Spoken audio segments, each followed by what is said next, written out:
एक और जहां पर कांग्रेस हमीरपुर लोकसभा सीट को इस बार जीतने का दम भर रही है, तो वहीं दूसरी ओर हमीरपुर से बीजेपी के प्रत्याशी अनुराग ठाकुर लगातार कांग्रेस पर प्रहार कर रहे हैं। इसी बीच हमीरपुर से बीजेपी के प्रत्याशी अनुराग ठाकुर का कांग्रेस पर बड़ा प्रहार देखा गया। कांग्रेस और केजरीवाल भ्रष्टाचार के पर्याय हैं, यह अनुराग ठाकुर कहते नजर आए। कांग्रेस में अब लीडर नहीं, सिर्फ डीलर बचे हैं। कांग्रेसी नेताओं को सेवा नहीं, बस दलाली खाने से मतलब है। इतना गंभीर आरोप लगाते हुए अनुराग ठाकुर ने अपना प्रचार किया।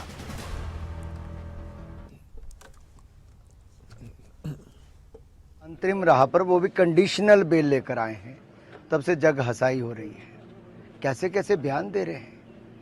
एक भ्रष्ट आदमी जो भ्रष्टाचार के चलते जेल में था, जिसका उप मुख्यमंत्री, जिसका स्वास्थ्य मंत्री, जिसका शिक्षा मंत्री, शराब मंत्री, जेल मंत्री सब जेल में है और खुद जेल में था, अब दुनिया को ज्ञान बांट रहे हैं कि अगर वोट डालोगे तो मुझे रिहाई मिलेगी। अरे भाई, तुम्हारा मुकदमा चल रहा है, सबूत तुम्हारे खिलाफ है, तुम्हें फिर जेल जाना पड़ेगा। भगवंत मान जी, पंजाब के मुख्यमंत्री ने भी कह दिया है कि अरविंद केजरीवाल जी 2 तारीख को जेल जाएंगे और हंस हंस के कहा, खुशी मनाई उन्होंने।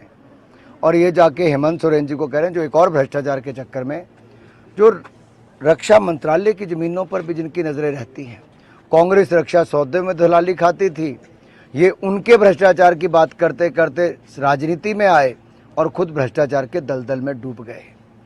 आज भ्रष्टाचार का नाम लेते हैं तो सीधा अरविंद केजरीवाल का नाम आता है और कांग्रेस पार्टी का नाम आता है। और ये ज्ञान बांटना बंद करें, 2 तारीख का इंतजार करें, फिर जेल इनको जाना होगा और कोर्ट में बताना होगा आखिरकार शराब में दलाली क्यों खाई, शराब घोटाला क्यों किया। घोटाले से लेके नेहरू जी से लेके बोफोर्स राजीव जी से लेके सोनिया जी के अगस्ता वेस्टलैंड सबमरीन से लेके अनेकों घोटाले, स्पष्ट दिखाता है इनमें लीडर नहीं, अब डीलर ज़्यादा बच गए हैं।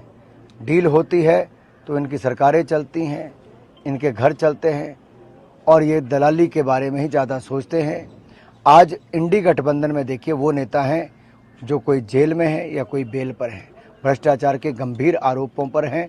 ये केवल अपनी जान बचाने के लिए सब इकट्ठे हुए हैं। ना नेता है, ना नीति है, और ना ही कहीं पे इनका एक तरह से गठबंधन कहीं पे चल पा रहा है। अलग अलग अपमान करोगे, कितना सनातन धर्म को अपमान करोगे, कितना भगवे का अपमान करोगे। कांग्रेस तुष्टिकरण की राजनीति में एक समुदाय तक सिमट कर रह गई और उस समुदाय का वोट लेने के लिए आज जनता की संपत्ति को भी रीडिस्ट्रीब्यूशन, फिर वितरण करने की सोचती है। कांग्रेस के सांसद कहते हैं जिसकी 2 बीवी होगी उसको दुगना देंगे, जिसकी 4 होगी उसको 4 गुना देंगे, बच्चे ज़्यादा होंगे ज़्यादा देंगे। इससे पता चलता है कांग्रेस वोट बैंक के लिए कहीं भी उतर सकती है। मोदी सरकार में सबका साथ सबका विकास हुआ। हमने ना हिंदू देखा ना मुस्लिम, हमने तो गरीब का कल्याण किया। और मैं कहना चाहता हूँ, चीन से फंड लिया किसी ने, चीन की सरकार से, पार्टी से, तो कांग्रेस पार्टी ने लिया। क्यों लिया? देश की जनता को बचाएं। जब डोकलाम की घटना हुई, अतिक्रमण चीन ने करने का प्रयास किया, हमारी सेना ने मुंह तोड़ जवाब दिया, तो हमारी सेना के साथ कांग्रेस खड़ी नहीं हुई। बंद कमरे में कांग्रेस के नेता राहुल गांधी जी चीन के साथ गुफ्तगू करते रहे, कौन से एग्रीमेंट साइन किए, कौन सी वार्ता हुई और कितने पैसे कांग्रेस ने चंदे के रूप में लिए, देश को बताए। क्या चीन से खाया है